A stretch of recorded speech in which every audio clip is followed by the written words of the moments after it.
বুঝতে পারছেন ভুলটা কোথায়? স্লিপ পান এটা অবশ্যই আপনার কথা তো আমাদের আসলে বিশ্বাস করার একটা প্রমাণ থাকতে হবে। আপনার কথা যে আমরা বিশ্বাস করব, কিসের ভিত্তিতে বিক্রি করব, বিশ্বাস করব? তারপরে হচ্ছে আরেকটা বিষয় হচ্ছে কি আপনি সরকার নির্ধারিত দামের থেকেও বা বেশি দামে বিক্রি নির্ধারিত দামের থেকেও আপনি বেশি দামে বিক্রি করছেন। আচ্ছা আপনাদের গোডাউনটা কোথায়? গোডাউনটা তো দেখাতে হবে যে একটু চলেন, তেল আছে কিনা আমরা দেখবো একটু। হ্যাঁ চলেন। আপনারা কি কি তেল বিক্রি করেন? পাম আর সয়াবিন? আপনি গোডাউন দেখাশোনা করেন নাকি? আচ্ছা এটা একটু দেখি ভিতরে কি আছে নাই।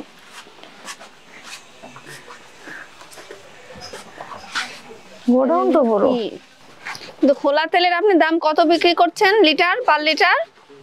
175 লিটার। 175 লিটার তো আপনারা বেশি দামে বিক্রি করছেন। স্লিপ দেখাবেন, আরেকটা হচ্ছে লাস্ট কবে আসছে, স্টকে উঠাইছেন কিনা সেটাও দেখাবেন। স্টক রেজিস্টার মেইনটেইন করেন? অবশ্যই। চলেন আপনারা রসিদ দেখান। আচ্ছা আপনাদের খোলা তেলটা 175 টাকা কেজি বিক্রি করতেছেন? না, লিটার কেজি বিক্রি করতেছে 195। 100 লিটার বিক্রি করতেছেন? এটা হচ্ছে 175 টাকা। 75 টাকা। কত কিনছেন দেখি একটু? মৌলভীবাজার থেকে আনছেন না? আপনারা কি জানেন যে যে নির্ধারিত মূল্য তেলের, যে খোলা তেলের মূল্য নির্ধারণ করা হয়েছে, এটা আপনি জানেন না?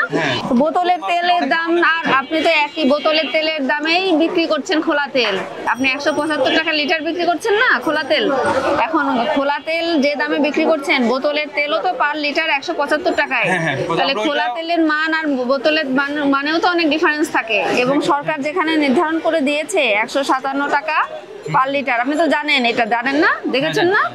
এটা পাম অয়েলের ক্ষেত্রে 157, সয়াবিন তেলের ক্ষেত্রে 157, কিন্তু আপনি 175 টাকায় বিক্রি করছেন। আপনি তো বেশি দামে বিক্রি করছেন। একটু বেশি দেখ, আমরা তো অনেক বেশি একটু বেশি আচ্ছা না, রিসিপ্টটা দেখান, আপনি রিসিপ্টটা দেখান। আচ্ছা আপনি প্রোডাক্ট কিনলেন কেন স্লিপ ছাড়া? তা আপনি এখন কিভাবে প্রমাণ করবেন যে আপনি কম দাম মানে বেশি দামে কিনছেন? না এটা ডকুমেন্টটা হবে না। না, এই ডকুমেন্ট তো গ্রহণযোগ্য ডকুমেন্ট না। ধরেন উনি যে বেশি দামে, আপনি যে বেশি দামে কিনছেন, যে প্রতিষ্ঠান থেকে কিনছেন, তাকে আমরা ধরবো কিভাবে আপনি যদি ডকুমেন্ট না দেন? কেন দেয়নি স্লিপে বুঝতে পারছেন? কারণ সে তো দামটা বেশি নিচ্ছে। আপনি প্রোডাক্ট কিনবেন, স্লিপ রাখবেন। এটা ওই যে ওনারা দিচ্ছেন না দিলে আপনি এখন ধরেন আমি তাকে ধরবো, কোন ভিত্তিতে ধরবো? বা তার কাছে জিজ্ঞাসাবাদ করবো যে আপনি বেশি দামে কেন বিক্রি করলেন? আপনি তো প্রমাণক দেখাতে পারলেন না।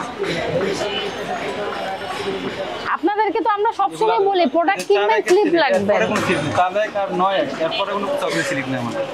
স্লিপ না থাকলে আপনি স্লিপ না নিয়ে আপনি তেল কিনলেন কেন? আপনারা তো দুইজন মিলেও এই কাজ একসাথে যোগ সাজস করে এই কাজ করতে পারেন। বেশি দাম বিক্রির জন্য তো আপনি ওনাকে সহযোগিতা করতেছেন, আপনি তো একই কাজ করতেছেন। আপনি বোতলের দামেই আপমি খোলা তেলটা বিক্রি করছেন, এবং অনেক জায়গাতে আমরা এটাও দেখতে পাই যে বোতলের চাইতে খোলা তেলের দাম বেশি। আপনি বেশি দামেই বিক্রি করছেন। যে 174, 71,000 2 গ্রাম না? 174 টাকায় বিক্রি করছেন পার লিটার। বুঝতে পারছেন ভুলটা কোথায়? স্লিপ পান এটা অবশ্যই আপনার কথা তো আমাদের আসলে বিশ্বাস করার একটা প্রমাণ থাকতে হবে। আপনার কথা যে আমরা বিশ্বাস করব, কিসের ভিত্তিতে বিক্রি করব, বিশ্বাস করব? তারপরে হচ্ছে আরেকটা বিষয় হচ্ছে কি আপনি সরকার নির্ধারিত দামের থেকেও বা বেশি দামে বিক্রি নির্ধারিত দামের থেকেও আপনি বেশি দামে বিক্রি করছেন। এবং কি বোতলজাত যে পার লিটার তেল ওই দাম আর খোলা দাম একই হয়ে যাচ্ছে, একই দামে বিক্রি করছেন। তাহলে আপনি স্লিপ দেখান, আপনি যে বেশি দামে কিনছেন সেটা স্লিপ দেখান। আমরা তার কাছে যাই, সেটাও তো আপনি দেখাতে পারছেন না। এর মানে বোঝাচ্ছে যে আপনি ইচ্ছাকৃতভাবে প্রোডাক্টে স্লিপ নিচ্ছেন। আপনারা যোগ সাজস করেই আসলে তেলের দামটা বাড়াচ্ছেন। আমরা অভিযানে যে আসি, আমরা কিন্তু বারবার আপনাদেরকে একই নির্দেশনা দেই যে মূল্য তালিকা যেটা টাঙাবেন সেটা সঠিকভাবে টাঙাবেন এবং বিক্রয় রসিদের সাথে সামঞ্জস্য থাকতে হবে মূল্য তালিকায়।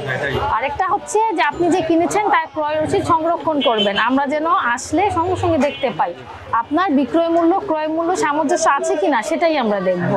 এবং কোনো প্রতিষ্ঠান থেকে যদি বেশি দামে কিনেই সেটা তথ্য আমাদের দিতে হবে আপনাকে। বিক্রয় আমরা সেই প্রতিষ্ঠানে গিয়ে সেটারও ব্যবস্থা নিতে পারবো। বুঝতে পেরেছেন? আপনি এখন ক্রয় রসিদে যদি দেখাতে না পারেন, শুনেন, আপনি যেহেতু একটা মূল্য নির্ধারণ হয়ে গেছে। আপনি এই মূল্যের চাইতে বেশি মূল্যে সয়াবিন তেল বিক্রি করতে পারবেন না কোনো অবস্থাতেই। আপনি এতদিন যা করে ফেলেছেন, এখন থেকে আপনি 157 টাকা লিটার পার লিটার আপনি লুজ তেল বিক্রি করবেন। হ্যাঁ, এটা নিয়ে একটা মুসলেখা দিবেন যে আপনি এখন থেকে, কারণ আপনি কোনো ভাউচার দেখাতে পারেননি, 1 নম্বর কথা। 2 নম্বর কথা হচ্ছে যে আপনার সরকারের সাথে বাণিজ্য মন্ত্রণালয়ের সাথে সমিতির বৈঠকে এই দামটা নির্ধারিত হয়েছে। এই নির্ধারিত মূল্য সবাইকেই মেনে নিতে হবে, ঠিক আছে? তার চাইতে বেশি দামে বিক্রি করা যাবে না, এটা তো আপনারা জানেনই। তারপরও আপনারা এই কাজ করেছেন, সহযোগিতা করেছেন। আপনাকে এখন মুসলেখা দিতে হবে যে আপনি এই নির্ধারিত 157 টাকা পার লিটার এই মূল্যেই আপনি সয়াবিন তেল এবং পাম অয়েল দুটোই বিক্রি করবেন, ঠিক আছে? আপনাকে সতর্কতামূলকভাবে আজকে 10,000 টাকা জরিমানা আরোপ করা হচ্ছে এবং আমরা পরবর্তীতে আমাদের এই অভিযান কিন্তু রেগুলার হয়। আমরা পরবর্তীতে এটা কিন্তু আবার দেখতে আসবো যে আপনি আপনাদেরকে নির্দেশনাটা দেওয়া হলো 157 টাকা করে পার লিটার সয়াবিন এবং পাম অয়েল বিক্রি করার জন্য এটা করছেন কিনা।